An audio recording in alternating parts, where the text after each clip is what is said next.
Hello and welcome, everyone. In this week's episode, we are discussing After Yang. But before that, we're talking about Brooklyn Nine-Nine, Slow Horses, and the conclusion of Raised by Wolves Season 2. So, join us.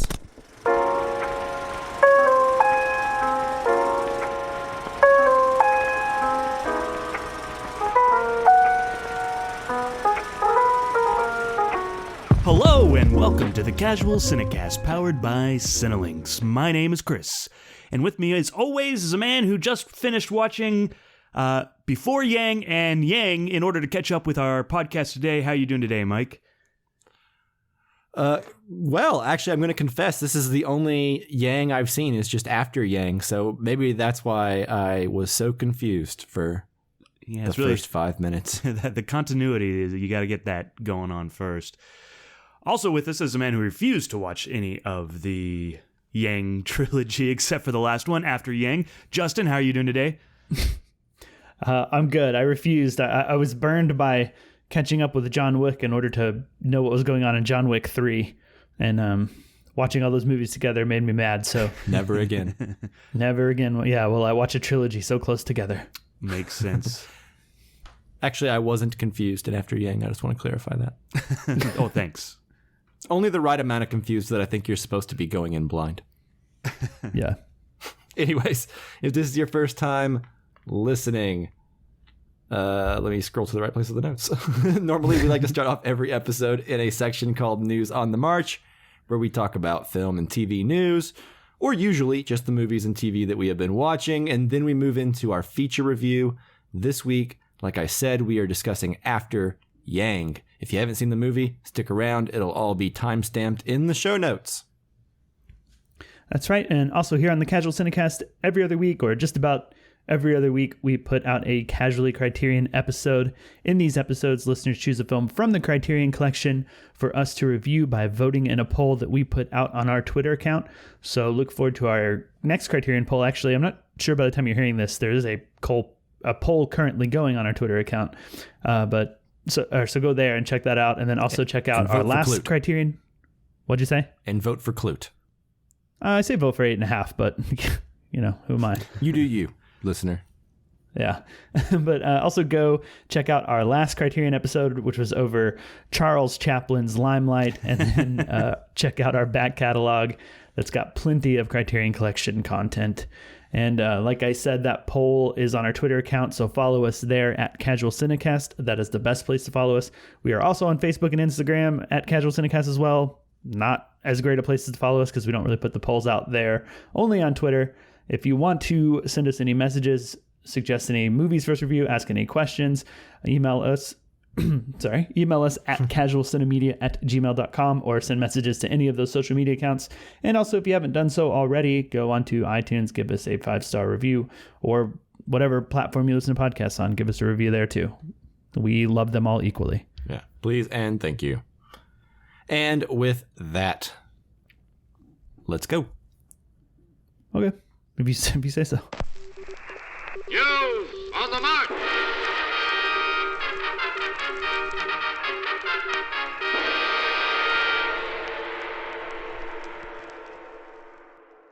All right, Justin, I believe you are the first up. So what is it that you have been up to this week? Well, one of the things that I've done this week, which has been a long thing in the making, is I finished Brooklyn Nine-Nine. So a while back, my wife and I started watching it together. I think I talked about it on the show in News on the March that we started it. Yeah, okay. Like a couple of years ago, it seems like. Yeah, like pre-COVID, almost. It was definitely not pre-COVID, but we hesitated a little while to dive into the last season. We kind of left it for a little while before we dove into it and finished it up, instead of when we caught up to where they were, that season was just coming out, and rather than watch it week to week, we kind of let it sit there for a while. But we just finished it this week, and it's a really short, like last season, I think it's 8 episodes or maybe 9 episodes. So it's very truncated, which I think is a kind of a trend with a lot of TV shows these days. Their last season tends to be like less than 10 episodes. Is anyone noticing that? Like sitcoms?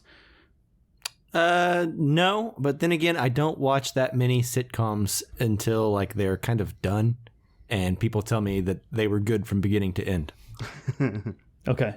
Well, let me tell you, I think Brooklyn Nine-Nine is good from beginning to end. Yeah, that's what I hear commonly from people who like that show.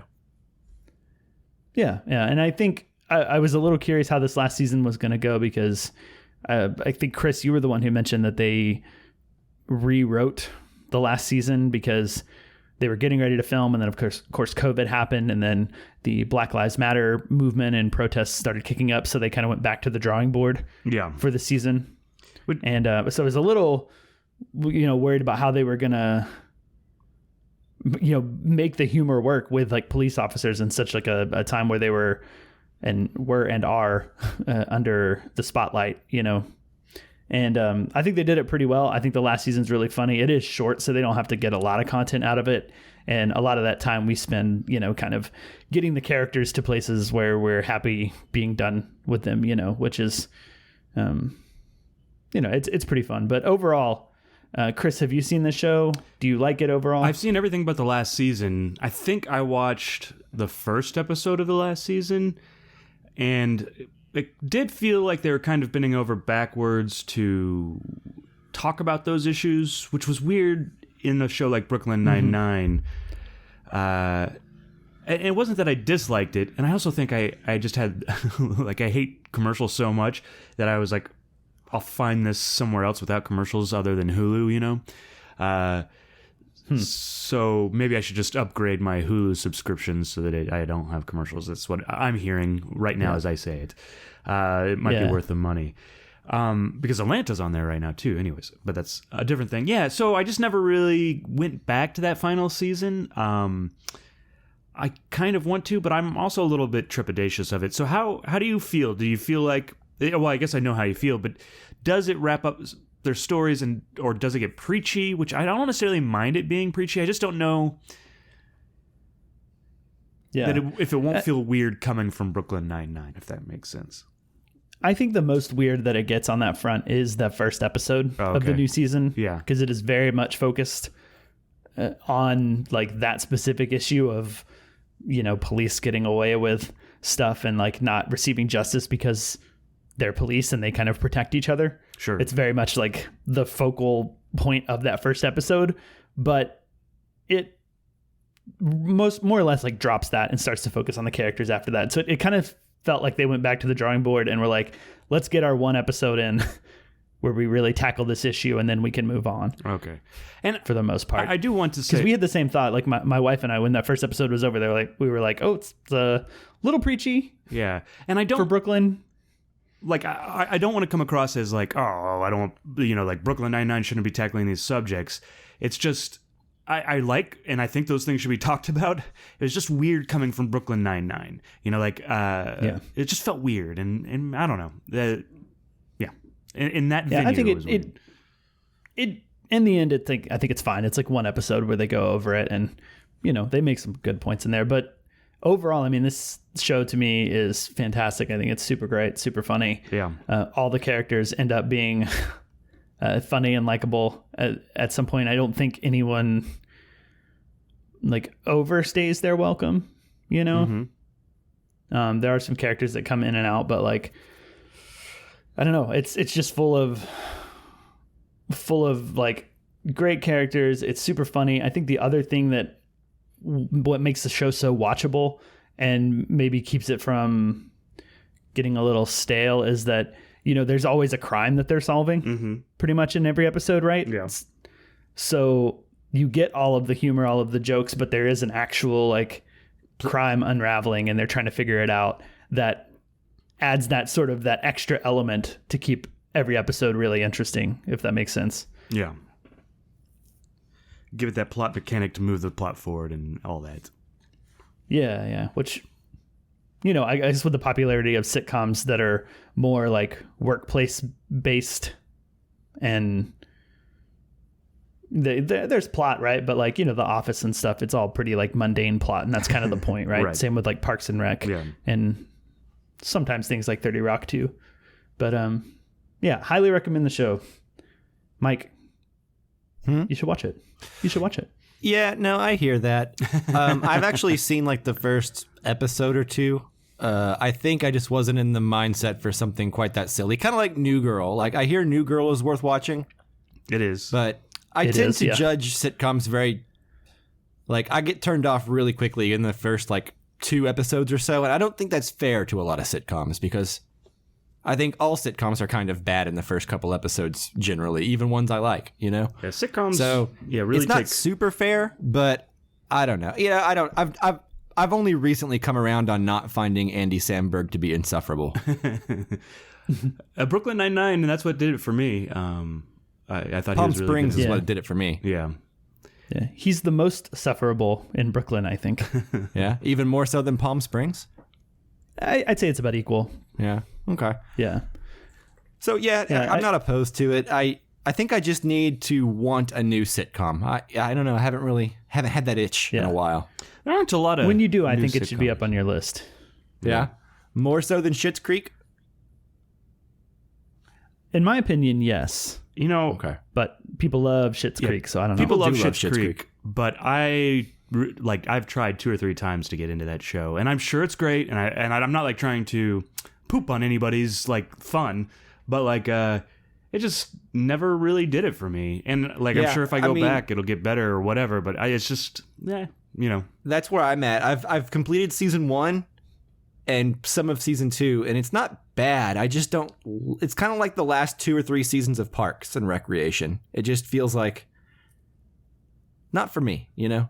Not for me. Yeah. If you're that far, I think that's fair. I think getting a little further in Brooklyn and other TV shows, like you said, partway into the second season, I think is probably a good place because, you know, especially in those first like couple episodes, it's almost like you have to meet all the characters and get to know them and like kind of establish the formula and all of that. And learn to jive with that whatever type of humor it is, right? Like it took me probably 2 or 3 30 Rock episodes before I acclimated to what I realized the show's going to be, you know? Exactly. And I mean, it's most shows, I think like season 2 and 3 is like their best, right? Yeah, so like if you can at least get into that, into like season 2 and then decide you don't like it, I think that's pretty fair. Yeah, sure. Yeah. But it's so tough. Like, you know, there's so much to watch and new TV shows coming out on a regular basis that like, you're like, here, try, you really have to get in 2 or 3 seasons before you know if you like it or not. So, you know, like that's kind of such a commitment to even find out whether you're going to like it that like, I feel like if you're not jiving with it right away, then. Yeah. Well, I recently, like within the last year or so, with my girlfriend binged How I Met Your Mother, like all 9 seasons or whatever the hell it is of that show. Oof. And so I've been sitcomed out for a minute. Yeah, that's that could do it. I'm sorry, man. But speaking of new shows coming out and things, that's a pretty decent segue to Chris, I think. As good as any we're going to get. Talking about Brooklyn. Yeah, so, you know, Apple TV, I think, has really been crushing it. They have, you know, Severance, which I talked about last week. Slow Horses is what I'm going to talk about this week. And then they also have another one that I haven't talked about, and I can't remember the name of it. Pachinko, that is also really good. And directed by, the first couple episodes are directed by Koga Nada, who also directed After Yang.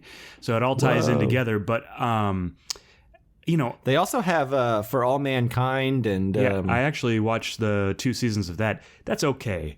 There's parts of it that are really like that really get my interest up, and then there's parts of it that are like, oh boy.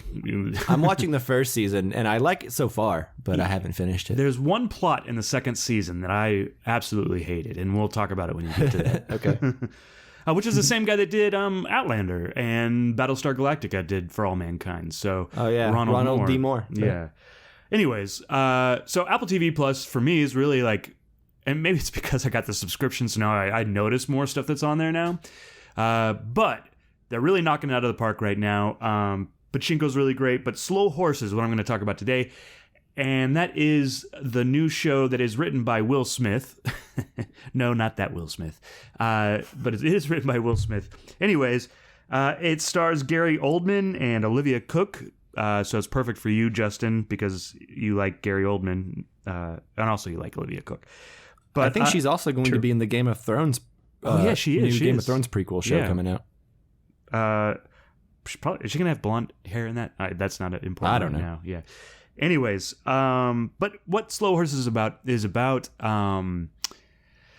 basically a house where they send spies that have fucked up at some point, and so they send them to this house, and maybe they can work their way back into, the big leagues essentially. But basically, they're just doing kind of the little jobs and minuscule work and stuff. And it's about Jack Lowden, who plays River Cartwright. He has been assigned to the Slow Horses house, and he wants to get out, and he wants a big break, and so he tries to find a big break, and things start to unspurl. It's really what I don't know if we talked about it. I know we kind of had a conversation about it, but like Reacher. What I wanted Reacher to be, kind of, it's a little bit more elevated than what Reacher is also a show on Amazon that's kind of like a beach read book. It's based on a book that is a beach read book, and this is also based on a book, but this is like that spy, like level espionage and stuff like that that's going on that I find, like just really intriguing. I think it's really well written, and then the performances, of course. I mean, like Kirsten Scott Thomas is in it, and then Jonathan Pryce is also in it. So they've got these like great actors in these smaller roles, and of course, maybe that's because it's Apple TV Plus, and they can, they're like, you want to be in the show, we'll give you, tons of money. So I'm really enjoying it so far. After the first 2 episodes, I'm really looking forward to the third.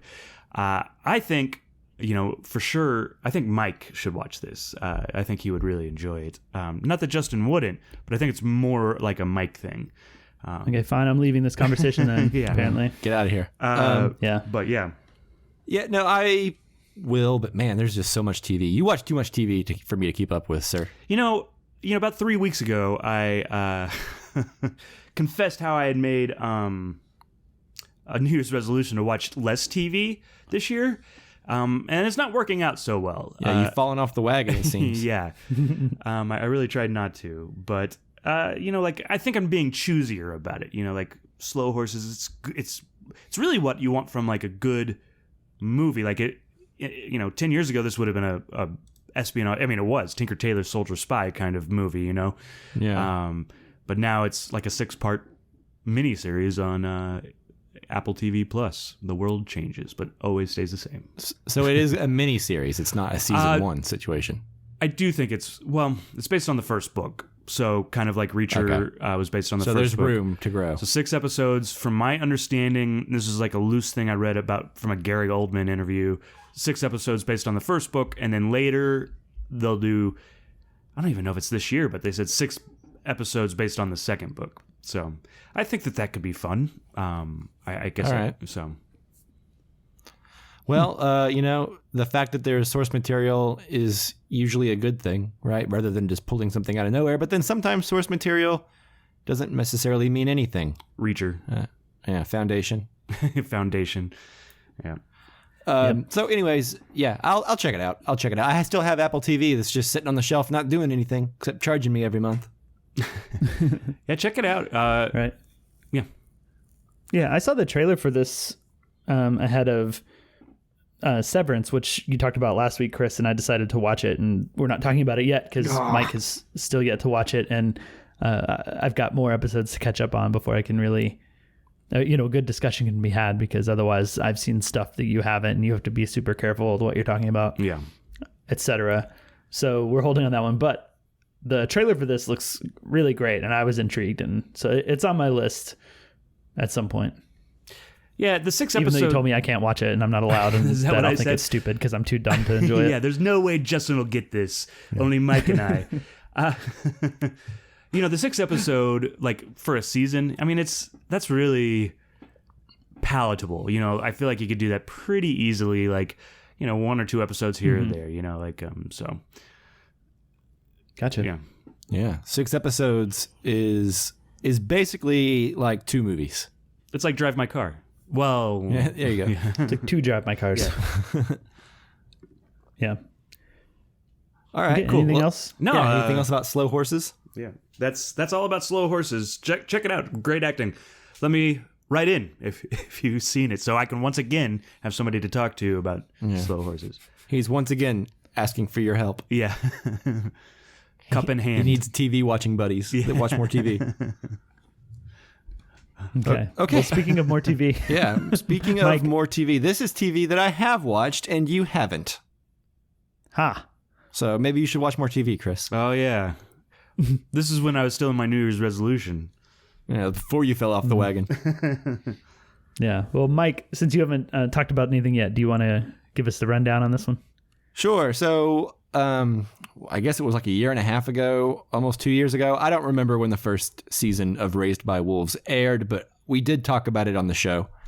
I believe we were all fans of the first season, even though I think we all agreed that season 2 could be horrible because Yeah. season 1 goes in some pretty wacky directions that are either really out there and bold and confident, or a sign of the show going off the rails and being complete chaos, right? We weren't quite sure, but I think we all liked season 1. Is that right?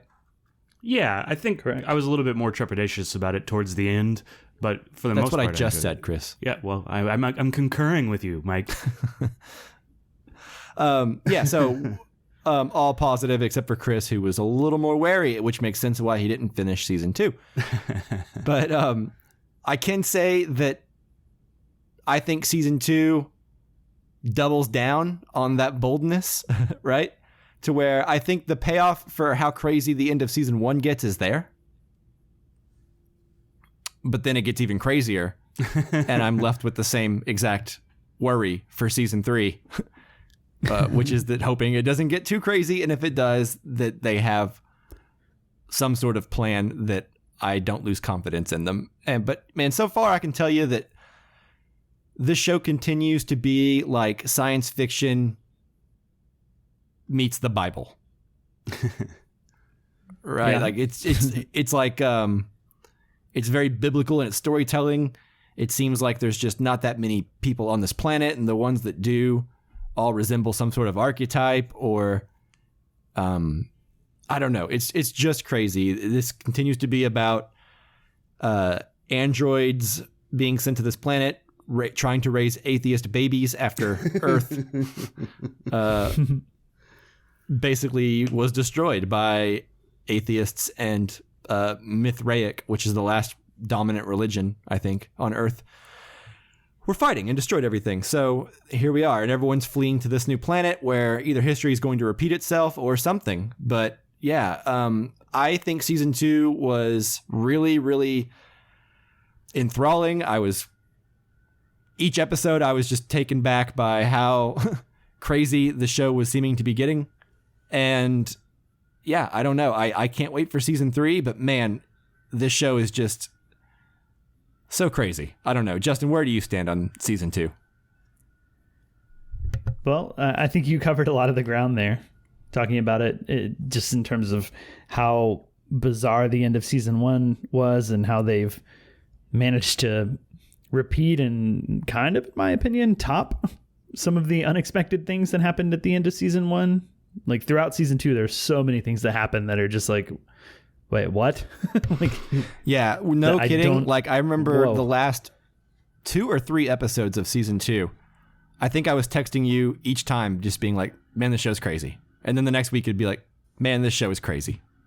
Mm-hmm. And I always manage to be surprised at where it goes. Somehow, I don't know how I'm surprised anymore, but I am. I think the one that takes the cake for me, and I won't say any spoilers because Chris, you haven't seen it, but I don't remember what episode it is, but the episode called The Tree is the one where by like the end of the episode, I was just definitely more surprised and confused and, like WTF than even the end of season 1, which was, yeah, it was just wild. I think what the show is doing now, because it's kind of established all of its main characters, I don't think we get too many new characters, definitely not really any new main characters that I can think of.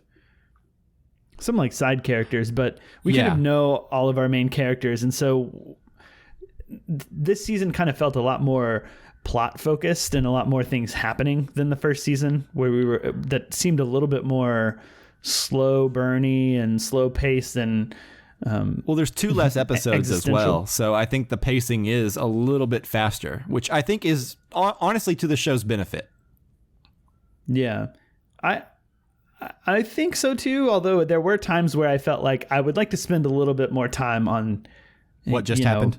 X or Y, and what just happened, yeah, instead of going on. So that was like, with the chances that the show takes and the things that it does that are just off the wall and sometimes out of the blue, I sometimes felt like I didn't have enough time to digest one thing before we were doing something else that was equally as surprising.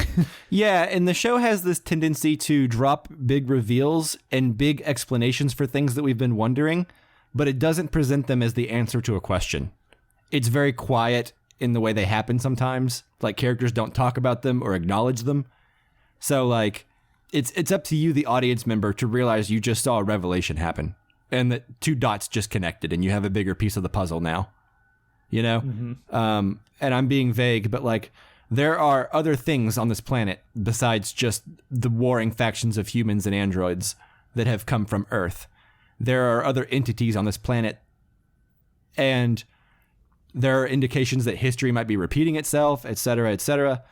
And it's just, yeah, infinitely fascinating, but I agree. Sometimes I wish the show would revel in its reveals a little more sometimes, right? I wish 2 characters would, like, talk about something that happened instead of just things happening that are just absolutely crazy to one character, and then they sort of have to, like, internalize it and not talk about it with anybody, you know? I think that's my number one complaint about most TV shows. Characters That was not a big talking to complaint each with other. me with Lost. Yeah. Sure. Or I even just remember the frustration of the unsatisfying, like, 2 characters never talk about, like, the obvious thing that they need to talk about. yeah, Yellow Jackets. It happened in that too. Yeah. Yeah, I think that's the problem with mystery television, right? If characters If that talked, frustrates everything would be solved, Yeah. and you wouldn't have a show.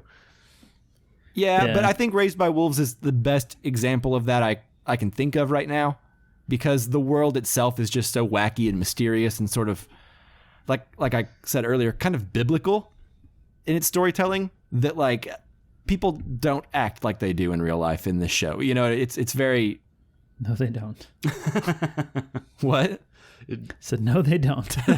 It's just like everyone's motivated by, like, half the characters think they're being spoken to directly by some kind of god half the time. So no one's really talking about a whole lot. Yeah, and part of the fun of the show, I think, is piecing together why people are doing what, because as you said, they don't really talk about it and they don't explain a lot of the things that they do. They just kind of do it, and you have to kind of understand it over time. Yeah, you'll go there. Some character will go to, like, a location, and you'll watch them, and they'll leave with, like, a completely new outlook on life because they feel like they've just spoken to a god, and you as the viewer are like, I don't think that was a god. Yeah. And then you have to think about it for 5 episodes or so before it's commented on again. So, but ultimately the show's fun. I get a lot out of it. It's undeniably, like, a Ridley Scott type science fiction world here. Like, it still feels a lot like Blade Runner and Alien, or the cousin of those shows or franchises, I should say. Yeah. But something ultimately unique as well. So, I really hope that season 3 gets greenlit and they're able to finish the story, because I think one of the biggest bummers about this show would be if I invested like 4 or 5 years into this and then it gets canceled because it's just too niche for people to climb on board with, Mm-hmm. Yeah. Were you telling me that this had a limited number of seasons or a planned number of seasons and then it's done? Yeah, I believe whenever season 1 was coming out, they said I think they had a 5-season arc. Okay. Well, Something that's a like lot. that. So I wonder if that's just like the standard response that showrunners give now, because it feels like every time a show comes out, they're like, Yeah, we've got a 5-season plan. Like Yellow Jackets, I think, has a 5-season plan. There's like a... Well, I think it's like, I think TV networks are probably being like, look, we don't want to invest in you unless you can sustain this for at least a few years, Sure. Yeah. You always have a 5-year plan. Yeah. So anyways, anything else that we need to talk about Raised by Wolves season 2? Well, hang on, before we move on. Justin, better, worse than season 1, about the same? Where are you at? I think that it certainly opens up more mystery and more things to think about than season 1. So in that sense, it's better. I think it's just a little bit worse just because there were things I wanted them to take more time with. You know what I mean? Like, okay. I enjoyed the slow pace of season 1 just a little bit more. So you missed that 2 episodes. Yeah, I think that's kind of splitting hairs though, because they're about even, really. What do you think? Well, I mean, I agree. I enjoy the slow pace of season 1, but I do think that if the show is going to survive being as wacky and crazy as it is, it might behoove it to be the pacing of season 2, Yeah, I can understand that. So, well, cool. Yeah. Anyway, I guess I guess to answer my own question as well, I think I like season 2 a little more than season 1, just because of the crazy places it goes and how it managed to surprise me even after the end of season 1, where I was like, well, this show is never going to get weirder than that, It does. Yeah. Much weirder. Yeah, much weirder. It doubles the weirdness. Mm-hmm. All right, cool. So that's Raised by Wolves season 2. Yeah. All right. I think now we should move into our feature review for After Yang. Come on, Yang. What are you doing? Come on.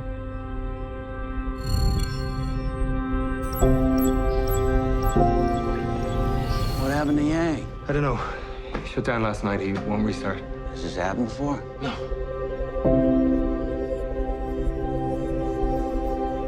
If we can't get Yang fixed, we're not gonna buy another sibling for Miko. It is an interior core problem. I need your permission to break open the core. We've always known that some bots are equipped with spyware. You might not want this bot in your house anymore. I wish I had a real memory. What do you mean?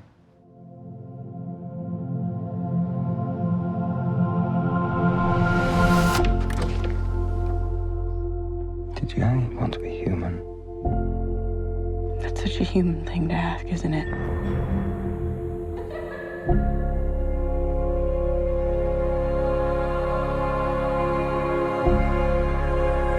May I be honest with you?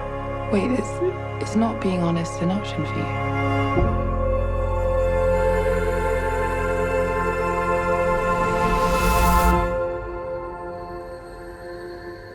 Do you want him back?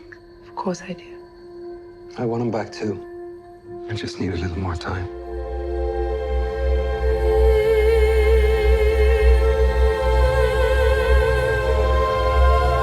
What are you watching? Come on.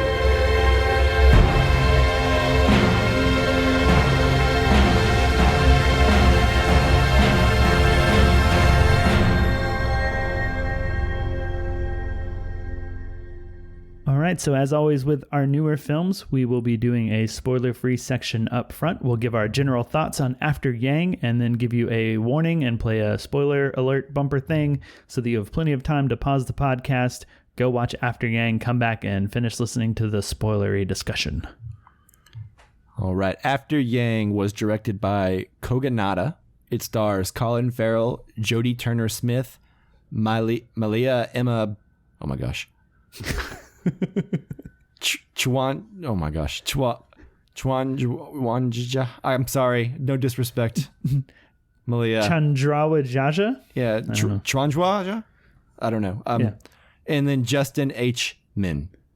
The IMDb synopsis says, in the near future, a family reckons with love, connection, and loss after their AI helper unexpectedly breaks down. Mm-hmm.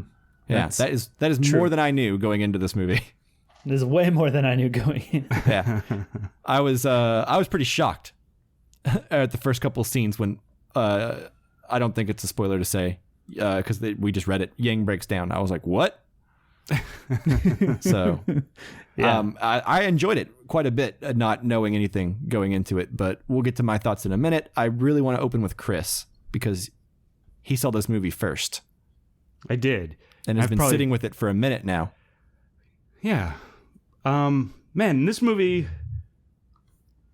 is really great. I really like this movie a lot. I think the key to this movie is kind of like you have to come to it.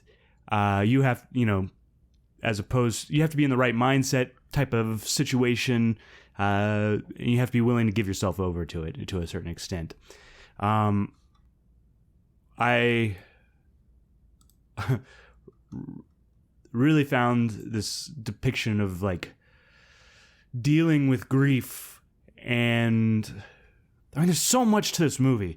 That's one of the things I really like, and like sifting through all the different things and the things that they're trying to say. What I will say is there are some like 3 scenes that like just kind of blew me away, and they're all like kind of scenes of Yang's memories or the characters' memories, and I could, like they made me cry.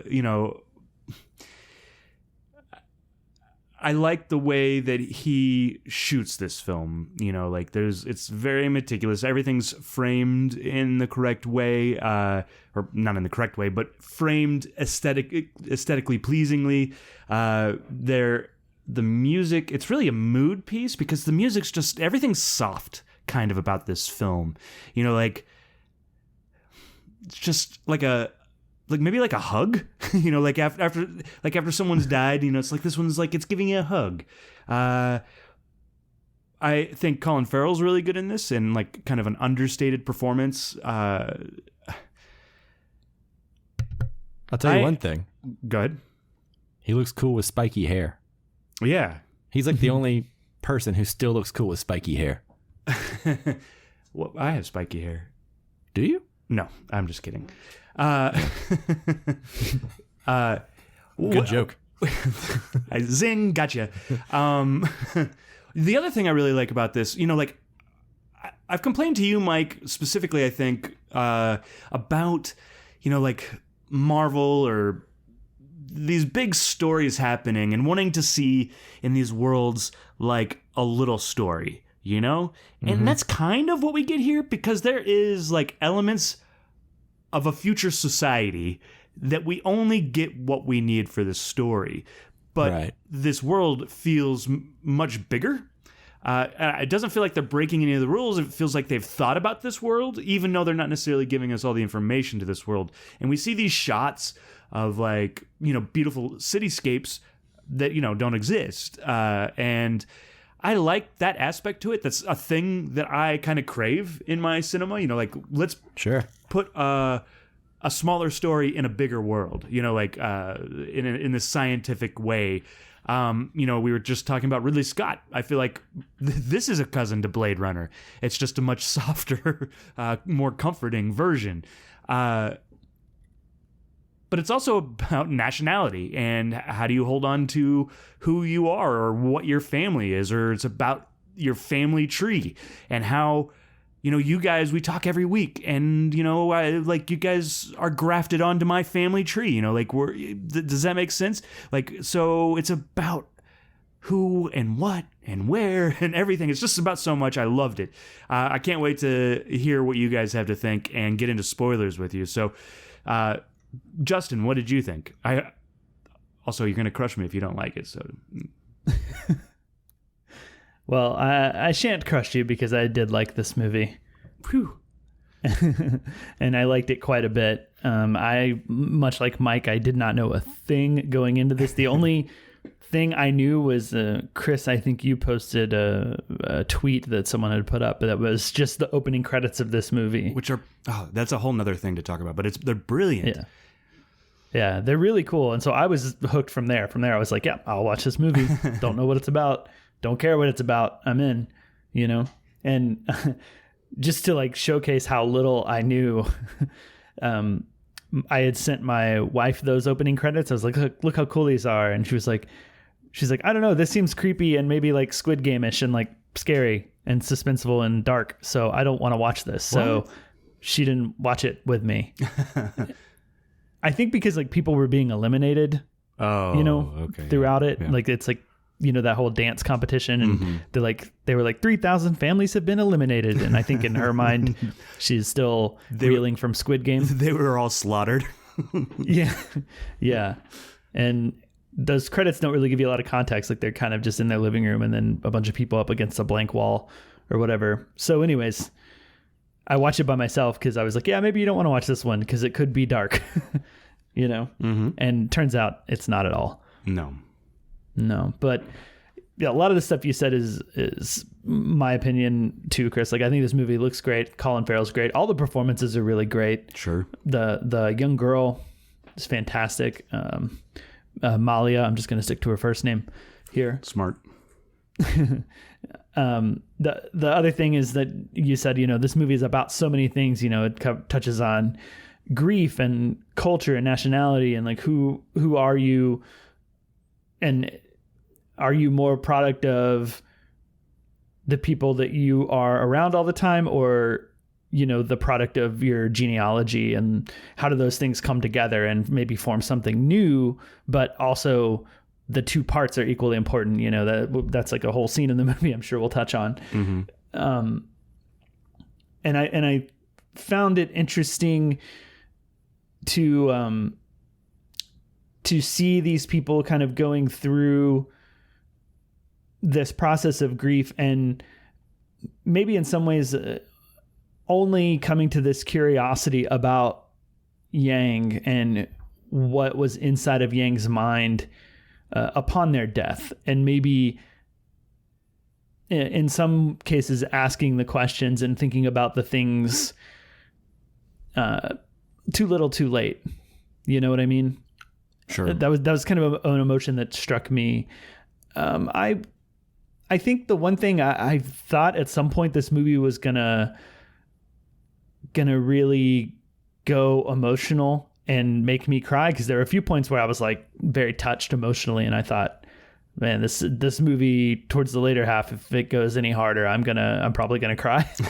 And it never quite goes there for me, and I think that's a bit of an intentional choice. I don't think they're necessarily trying to get to the big emotional climax and like give you the tears. It kind of just goes at like one steady pace throughout the movie once it gets going. And I think I like that about it, that it surprised me in that way. Deliberately paced. Yeah. And I'm sure we'll delve into more of it, particularly there's some style things that I think I want to talk about, especially Chris, you mentioned the camera placement. I think this movie also kind of, while it borrows from, Blade Runner or sci-fi films and those more like Ridley Scott existential questions, it also pulls some of the best parts of a film that, Mike, and I'm sorry if I'm going to steal your point, but I know you talked about this movie on the Cinemas podcast, but it's got some Haussard Balthazar in there. Yeah, no, I wasn't going to go there with this, but that's interesting. I think it's definitely, there's some of that involved. No, I definitely see that. That's actually really interesting. Yeah. That was maybe my favorite parts of the movie, was like touching on that and going through that, but we'll get there. I'll leave it there. I really like the movie a lot. I think it's great. Probably my favorite film so far of 2022. Is this a 2022 film? I think it is, right? Yeah, played at Sundance. On Letterboxd, it's listed as 2021, but it's a 2022. I'm counting it for 2022. Yeah. Okay. You can't come out probably March. Yeah, And on then, Showtime. And even, Yeah. I mean, he played at Sundance this year, so... Ooh, one showing? Cool. No, but it was this year, too. So I don't know if that was the premiere or if it was at Cannes or something. I don't know. But anyways. I don't know. It's probably my favorite, which, means it has trumped the great Jackass Forever. So that's how good this film is. And that sounds sarcastic, like I don't like Jackass Forever. I really did like it a lot. But anyways, moving on to Mike, what are your thoughts? Yeah, so again, I didn't know anything going into this film. I'd heard it was good. I've been hearing about it for a few months back since whenever it premiered in 2021. And I've been looking forward to it. So all that time, I'm so thankful that I never read a plot synopsis or any sort of information about this movie. Because I'll tell you, the coolest thing about this movie is the way everything just sort of unfolds.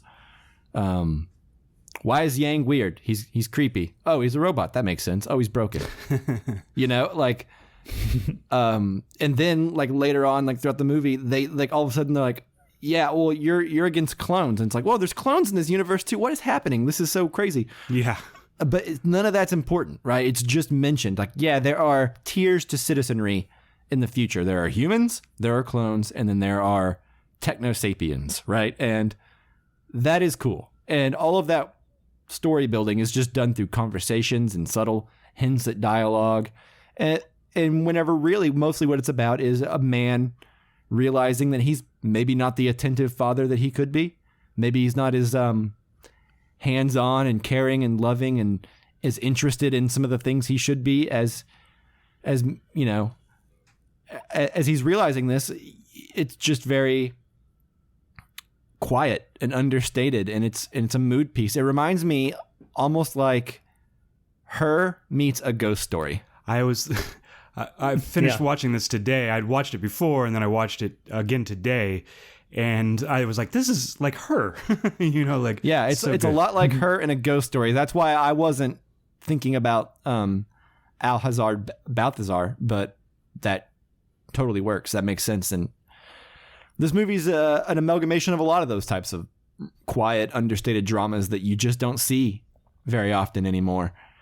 I think Colin Farrell's great, as he is when he gets to be Irish.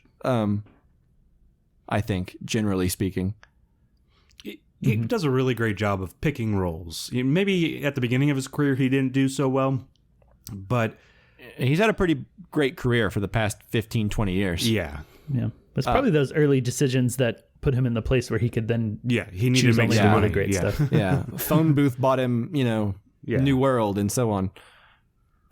But yeah, ultimately I really enjoy this film. It's quiet. It's very human despite all the science fiction things that it mentions and happens to be about. It's sad. It's melancholy in all the right ways. It's not like my favorite movie, but it's one of those movies that like when you get done watching it, it just feels right. You know what I mean? Mm-hmm. Like it's not one that you like, man, I've been hankering to watch like Rio Bravo or The Good, the Bad, and the Ugly or Sure. like Pulp Fiction again, like some of my favorite movies, right? But like it's not going to be one of those movies, but it's always going to be a movie like A Ghost Story where I look back on it and I am at awe that someone made this.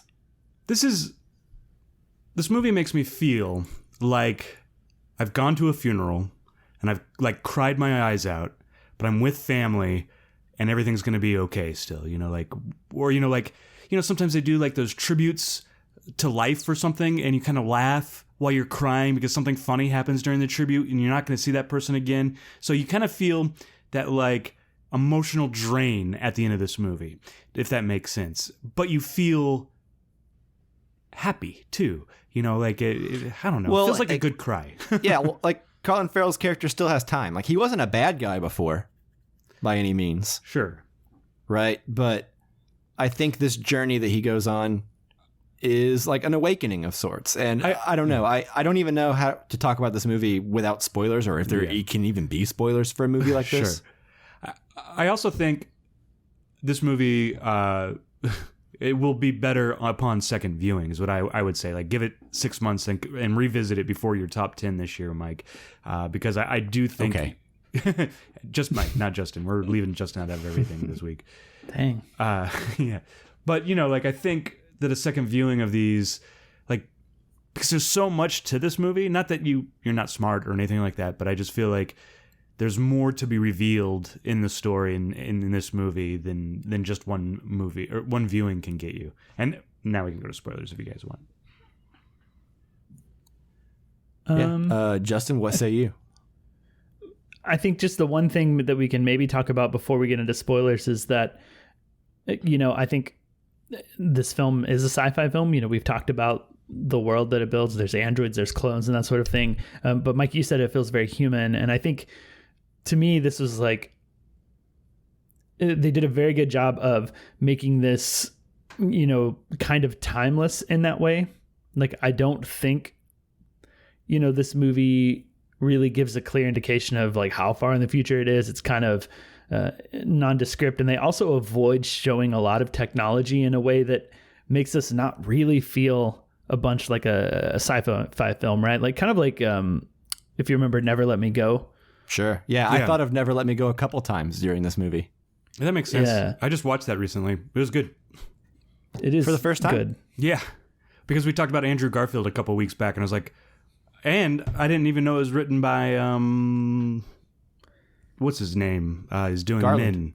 Yeah, Alex Garland, who I really like. So. Mm-hmm.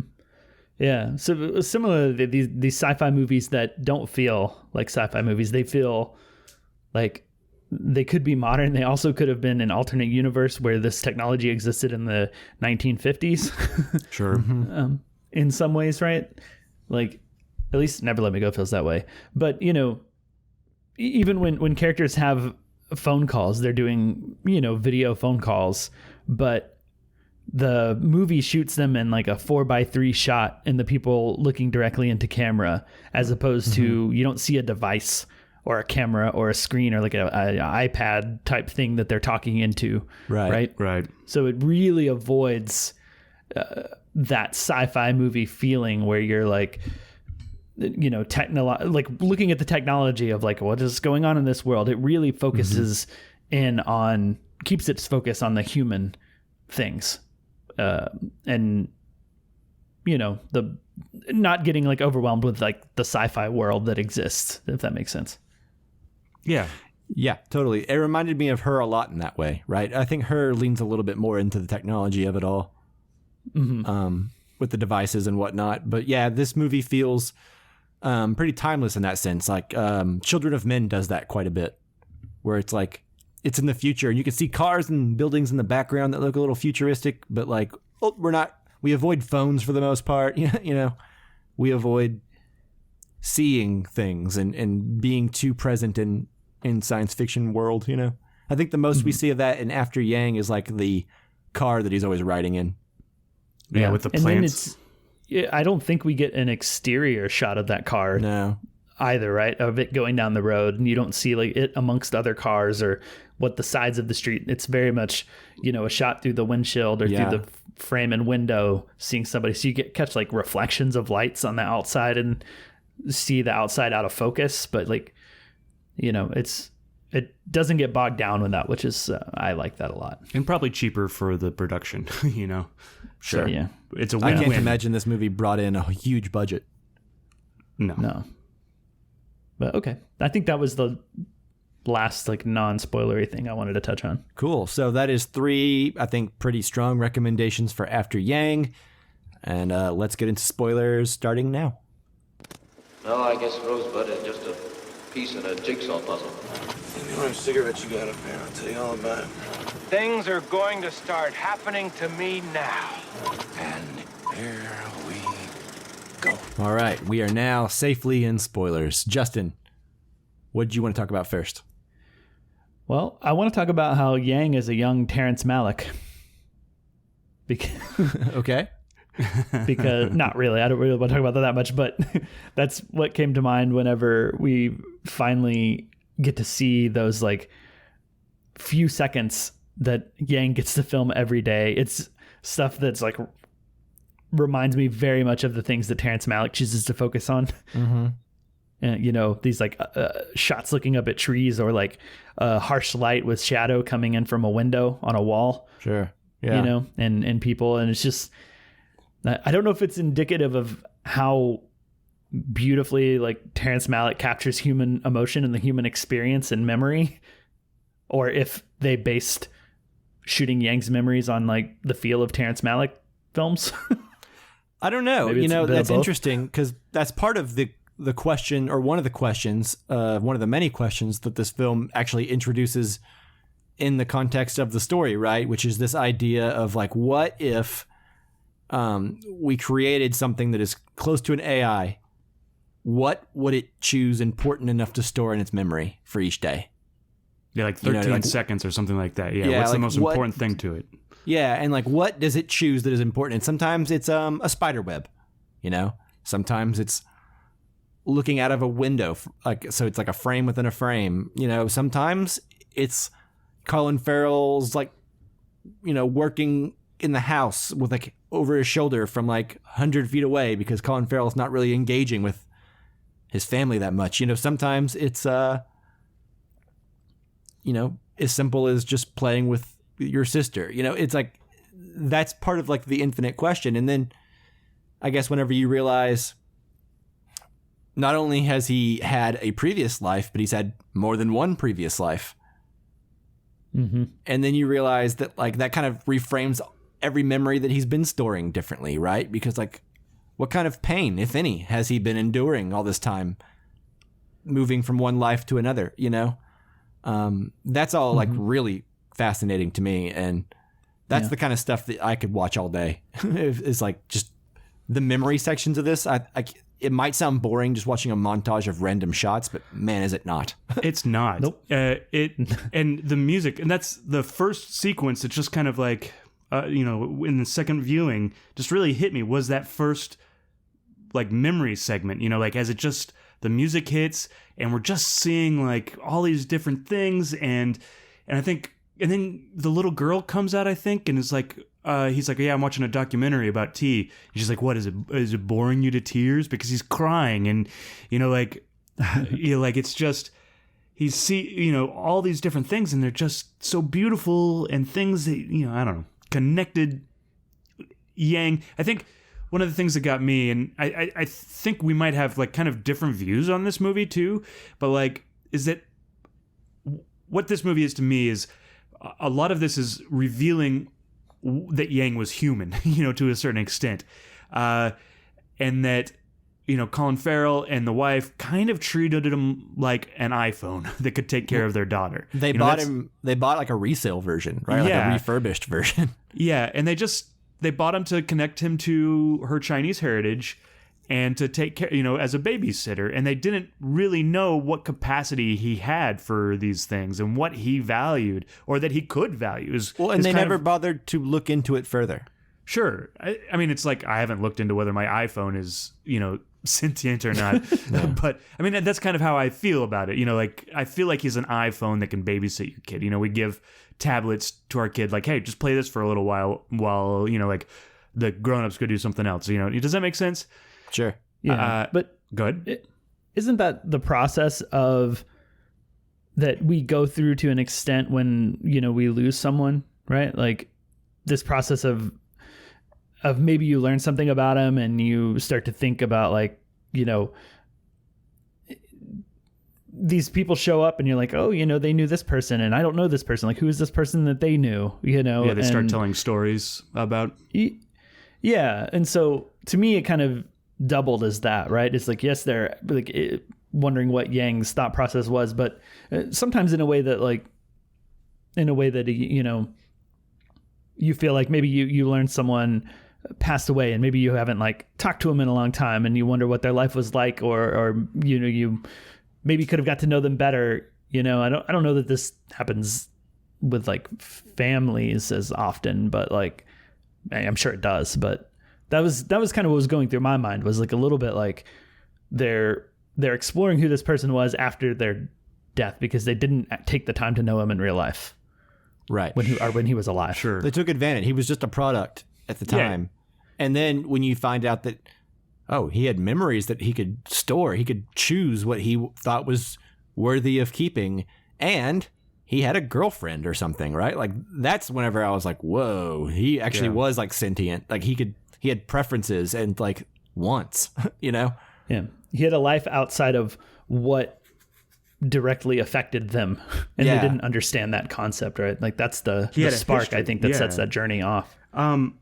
Yeah. And like, I want to go back into the scene too, the one with Colin Farrell. This is the second one that kind of just really hit me, where he's making tea with Yang, and it's both like the most heartwarming moment, because they're like, I feel like that's like the one time, you know, the one or two times that they actually bonded, you know, and Colin Farrell's talking to him about tea. He even like drops Fassbender, not Fassbender. Who's the documentary? He did Grizzly Herzog. Man. Herzog. Yeah, he does a Herzog impression. Yeah. And then, you know, they're like connecting. And then there's this just like heart-wrenching moment when he's trying to share tea with Yang, and Yang drinks it. And, you know, there's like this clanging, or, you know, like, where it's just like obvious. Like a flushing sound. Yeah, like where it's obvious like he's plumbing. not human. And he can't consume this, you know, like, and then afterwards he's like, I wish I knew more than just facts. Yeah, you know, obviously I'm not quoting this, but it's kind of like, I wish I knew more than just facts about China, you know, like, or about tea. I wish I could experience these things as well. And it's just like, and there's a look on Colin Farrell's face when you hear that noise, you know, when he's drinking that tea, and you're just like, like for a second there, Colin Farrell forgot that he was the iPhone that they bought, and he thought that like maybe this was he's a real boy, you know, and and it's just heartbreaking on both sides, you know, like, because like Colin Farrell's like, maybe I should, you know, start teaching you how to do tea, you know, like, so you can take over my business one day, you know, like, it's just so great. Yeah, I think it like very much reminded me of a scene where a father sees that his young son is taking interest in the things that he's interested in. Yeah. You know, and then it crashed back to reality. Yeah. Yeah. Well, like this idea that, you know, I let my guard down for a second and he's acting real and we treat him real. So, but like, you don't think of him that way. Right. So this idea that you could let your guard down and then be like, oh yeah, never mind. And then in retrospect, with what he learns later, learning that, like, you know, he had a girl that he pursued because he had a crush on her, you know, he had previous heartbreaks in his lifetime. And this idea that Colin Farrell is like kind of recontextualizing the entire relationship of like, he was capable of so much more than I gave him credit for, just because of those things like the flush noise down the throat, right? Mm-hmm. Like, those are actually, what's the word? Like, keeping him from seeing the bigger picture, right? Those little things. Yeah. Like keeping him from like realizing that maybe they aren't that different, or they don't have to be that different if you don't view them that way. Mm-hmm. Yeah. And do you guys want to talk about the editing technique during that memory? And I think that they use the same technique later when it's the mother, Jodie Turner-Smith, when she's talking to him in the room. But they keep having lines repeat, and they have different line readings too. Yeah.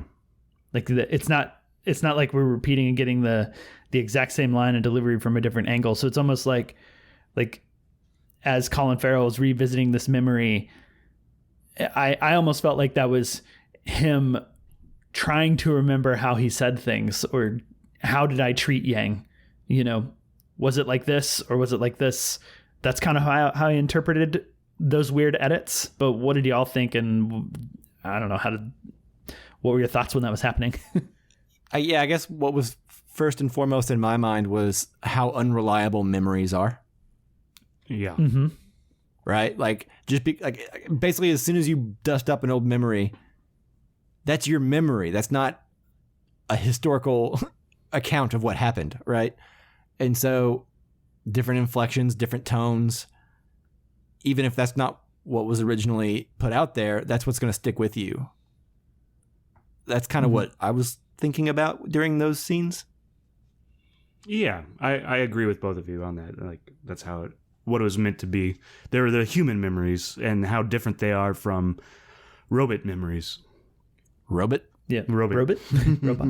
Well, yeah. And that it kind of, parallels or whatever, foils, whatever you want to say, when we see Yang's memories, because we do get those times that Colin Farrell says, play it again. There are those like 2 or 3 memories throughout the movie that like he watches and repeats over and over, and it's the same 3 seconds and it's literally the same delivery every time. So you have that versus the human memory. Yeah. So very cool. I actually didn't like think about those two in connection with each other until just now that we get both. Yeah. But Yeah. It's like cool. a way to compare like what you remember vaguely as you're trying to recall it versus like an actual documentation of what happened. Yeah. Yeah. Yeah.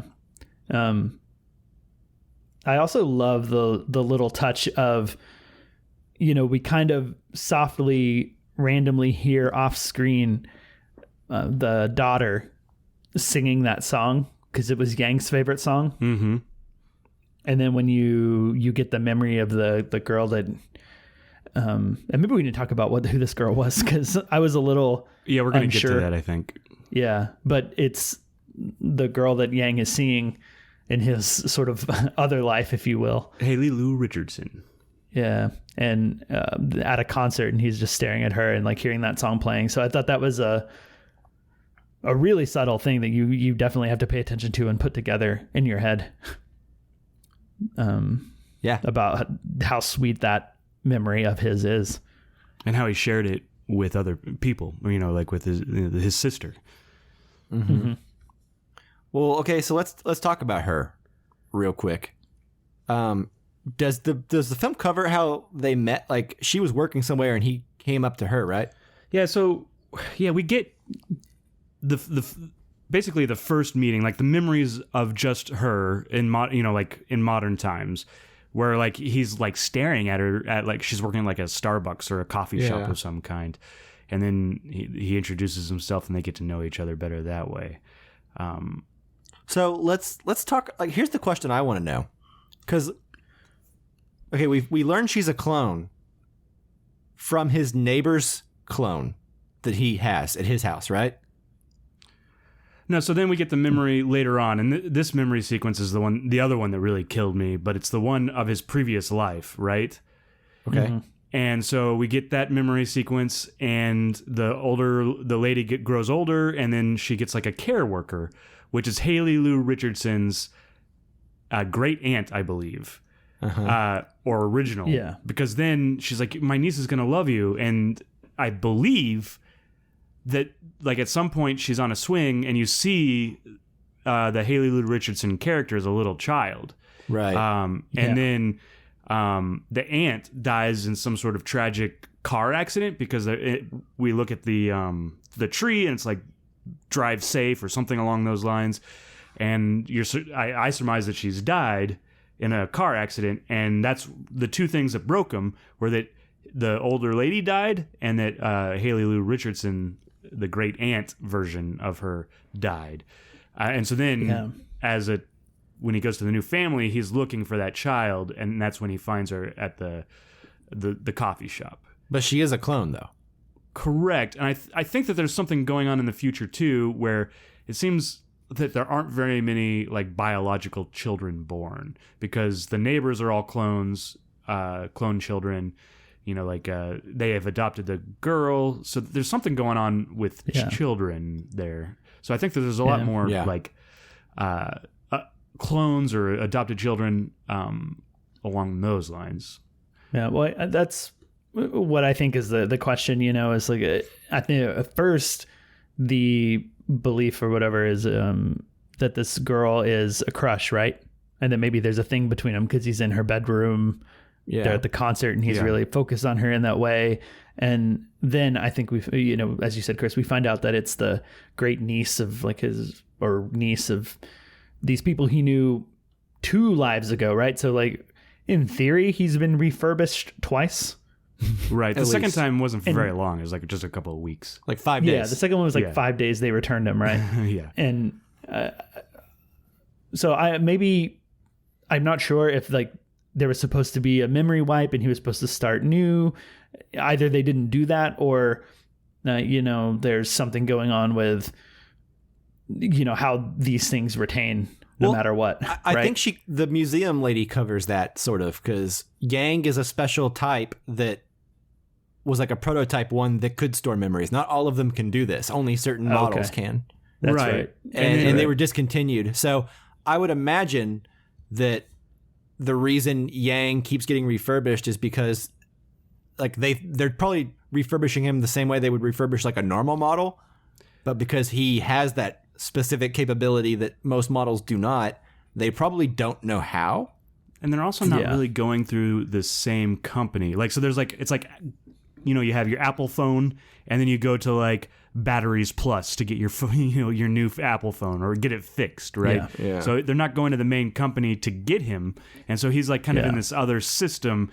Like if he was at Apple, products, he would have been put back into the system, or they wouldn't have probably just been destroyed. Out. Yeah, because they said they discontinued them because privacy stuff. So but I think by the end I took the relationship with the girl not as a romantic one or a crush, but as this is the niece of these people that I was with forever, and so I know her from there. So it's this he fell in love. Attachment, and I think it's he really loved the aunt though too, right? Yeah, he fell in love with the aunt is what I took from it, and of course these are all just like short memories that we're seeing, So I think any interpretation is fine, but I feel like he fell in love with that aunt. And he was so brokenhearted that he went and found the clone of her, and he just wants to hang out with her, which, granted is a little creepy, but that's just, I think, what happened. And he loves intensely, right? Like he loves the people that he, like, I don't want to say imprints on, but like he takes his job as caretaker and brother or whatever he needs to be seriously, and that love doesn't just go away.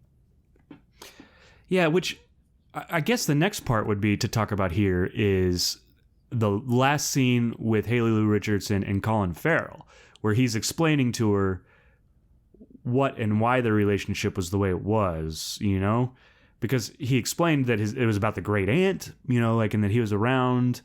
And this is an interesting scene, too, because Haley Lou Richardson's walking with Colin Farrell, and then all of a sudden they walk behind a tree, and Haley Lou Richardson is no longer with them. Yeah. And which makes me wonder, did he tell her that? I think that was like his rehearsal of that conversation, maybe. And then he decided it's better not to tell her that because... Or we just don't see it. Yeah. Mm-hmm. I don't know. It's a lot to unpack. I feel like the choice to make us realize that maybe he's not actually telling her is intended to lead us down the path, then he probably didn't, just because otherwise why wouldn't we just have the scene of him telling her, that's why make that twist in there? Yeah. And why do you think he doesn't? Like, not because I think not from the filmmaking language, like we were talking about, from a character's point. Why would he not? I think that character, Haley Lou Richardson, views her and Yang's relationship as something else. Yes. So like, I don't necessarily get the idea, because she's like, we never talked about us being boyfriend and girlfriend, in that way. We never put it in those terms. Yeah. She may have thought of them that way, or that they could have been that, but I don't know that Yang ever thought of him that way. I think, it's a lot to gather, but I feel like maybe he thought of her as a daughter, or like someone to protect because it's part of his old life.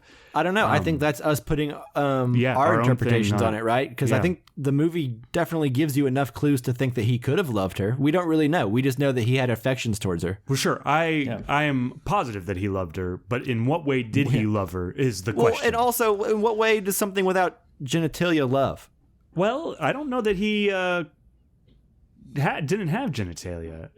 Because it feels like a weird thing to put onto those little robots. It does, but he does talk to the museum director, and she's like asks if people have used the robots for sex, essentially, without saying that. He says, he's just like, are they capable of love? And she was like, basically asked, like, implying like, why are you trying to use one for love? Yeah, like other He's people like, wait, using it for love. Yeah. No. So it's interesting. I don't know. And you know, it's just like the world that they don't necessarily answer these questions. Well, I assume there are like sex bots, but I just assumed like a caretaker model like that. But again, an assumption on my part, you know, but like, but the same question remains is like, what is something, even with human-made manufactured genitalia, what does love mean for something like that? Sure. And I think whenever your goal isn't to reproduce, like we're hardwired to reproduce. So that's why we value sex and think about it, right? It's because it's just it's like what we're here to do as a species. But like, what is something that is made by us, that is made to have affection? What does that mean to them? You know? Mm-hmm.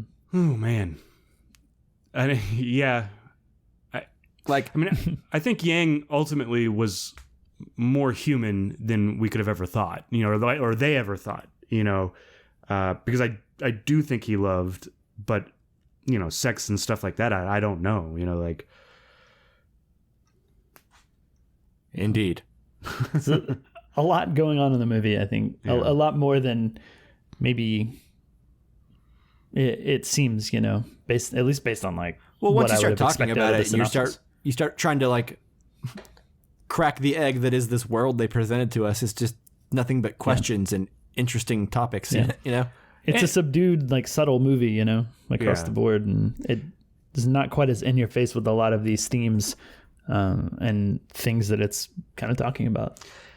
And I think you can, like, watch this movie and just take it, you know, like, as a movie about grief and walk away and be fine. But I do think that there's all these other layers to it. You know, I think that there's the cultural aspect of it, you know, like, he is a Chinese cultural bot that has been purchased to impart knowledge to, you know, their adopted daughter so that she can feel in touch with her culture, you know. And what does it mean to be Chinese? You know, like, he has all this information, and that was the one thing that he worried about, you know, that Haley Lou Richardson's character talks about, is like, he didn't care about necessarily being human, but he cared about whether or not he was Chinese, you know? Yeah, that was interesting. Like, what does it mean to be Asian?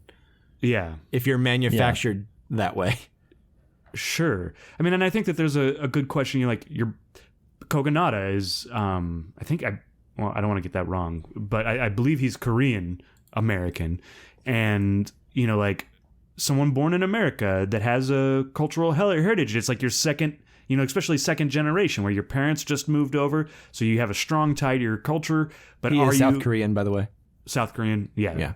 Awesome. Thank you for looking that up. You're welcome. If I get anything wrong, that would not be the one to get wrong.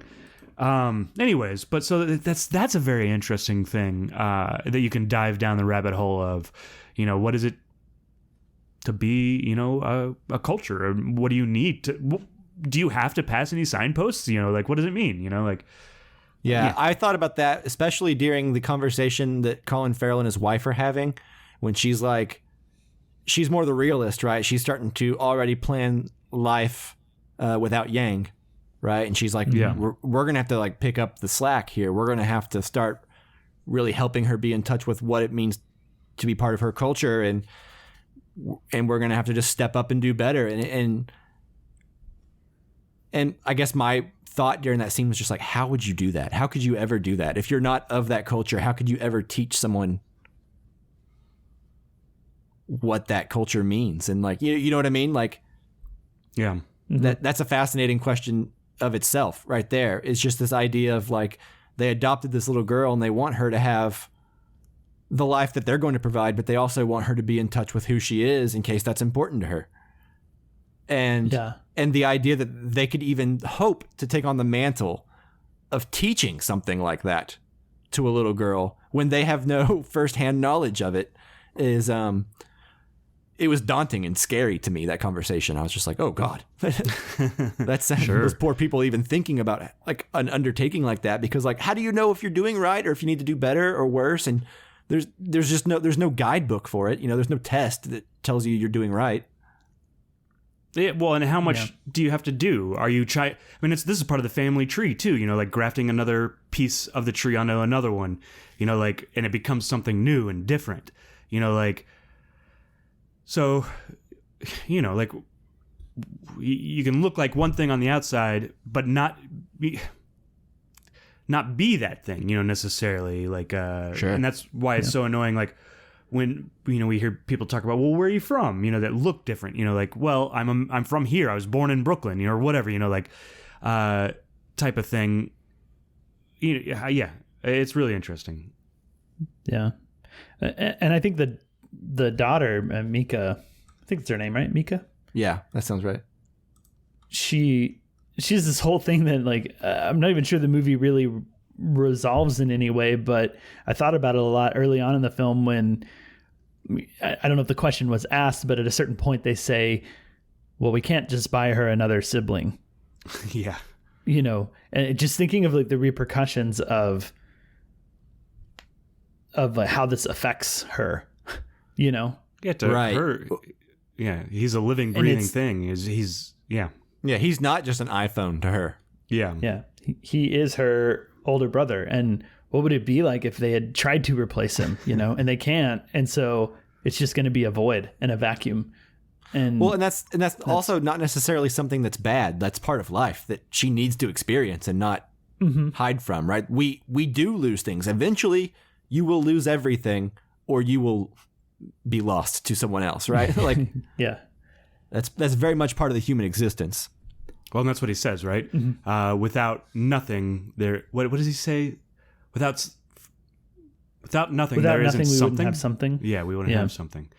Yeah, which that whole scene is great too, between the mom and him talking about that. And, you know, she asks him, you know, or he's like, can I be honest with you? And she's like, is honesty, is that even an option? Yeah. I wasn't aware. Can you lie to me?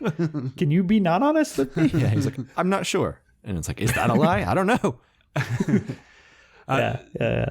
Another funny moment that I really liked, but there's a moment where they're talking about their neighbor, Colin Farrell and his wife, and he's like, he's got clone daughters, and he paints his face for sporting events. Yeah.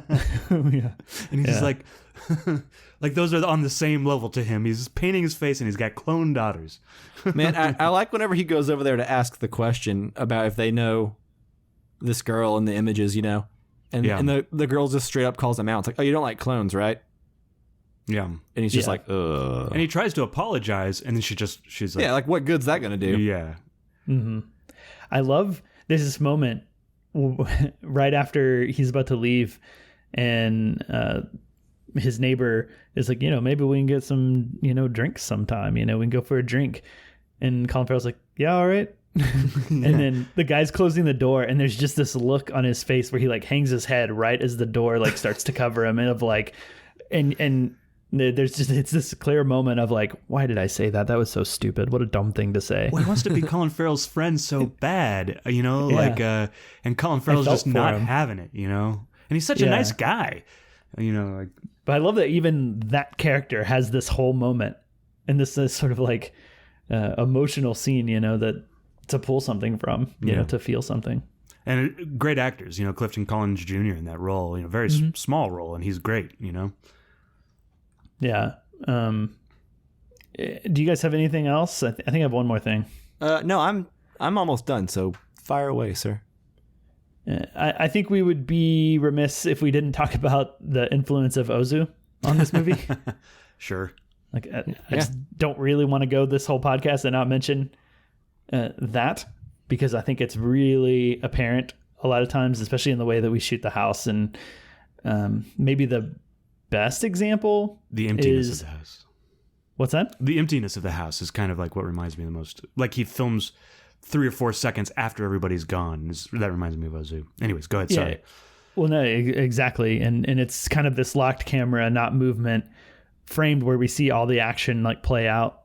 And the biggest example, I think, was when they're leaving the house. I think it's the second day after Yang has shut down. Mm-hmm. And they both leave in like different directions, and we just stay there for a minute. And then that's when we see the girl for the first time. Sure. That's a great shot. She comes around the corner and starts looking through the glass door. Like, you know, at that time, we don't know she's looking for Gang. We don't know who she is. But that shot, I think, is like the clearest example of like the Ozu-ness of his camera placement, and camera work. Yeah. He talks a lot about, how he became obsessed with Ozu. I forget, like, while he was in college, I believe. Have either one of you guys watched any of his, like, video essays? No. I don't know. Probably not. You may have, because some of them are very similar to what was that series you liked? Painting... Every Frame of Painting? Yeah, Every Frame of Painting. They're very similar to that. But what I will say is, like, he definitely, even in his essays, he has this kind of, like, mood, like, where it's, like, kind of relaxing and, like, kind of like this movie, like, it just feels right. They're interesting, and I would suggest checking them out. Some of them aren't as good without, like, the subject material that he's made it on. So, but look, Google Kogonada, and you can find some of his stuff. But what was the point? What was your point? I just forgot what My point was just that there's a huge Ozu influence on this movie. Yeah. I'm sorry. But yeah, so you get that Ozu, and the other thing that connects it to Ozu is architecture, and this you can definitely see in Columbus. But like in this house, this beautiful house with the tree in the middle of it, and like he films it just right, like, and that's the thing that Ozu really liked. Of course, there's scenes of like Yang's bedroom that still has like clothes hanging there, all those scenes very similar to Ozu, like, and that architecture thing is, if you like this movie, you should check out Columbus. Columbus is really good too. Yeah, which it's I actually a lot like again. Columbus. Yeah. Nice. Yeah. Cool. I thought no of Ozu robots in and Columbus, just like the understated nature of everything. Yeah. Mm-hmm. Alrighty. Anything else? No, I think that does it for After Yang. Yeah. Sure does. That does it for this episode as well, right? Yep. Yes, it does. All right. Well, thanks everybody for listening. Thanks as always to Jake Wagner Russell for doing our intro and outro music. If you want to hear more of his music, you can do so at soundcloud.com/bopscotch. All right, stay tuned to this next episode because that's not what the movie we're talking about is going to be called, but we're talking about everything, everywhere, all at once. So, not most things, some of the places, a lot of the time. Oh. Whoops. Did you just come up with that on your head? Or is that what Justin put in the That's what Justin notes? put in the show notes. That's what I wrote in the show That notes. jerk. Yeah. Trying to throw me off. Yeah. I know. Thought it'd be funny. Maybe it was, maybe it wasn't. I don't know. Who are we to say? All right, guys. If it was funny, write into us. Let us know. But until then, we'll see you next time.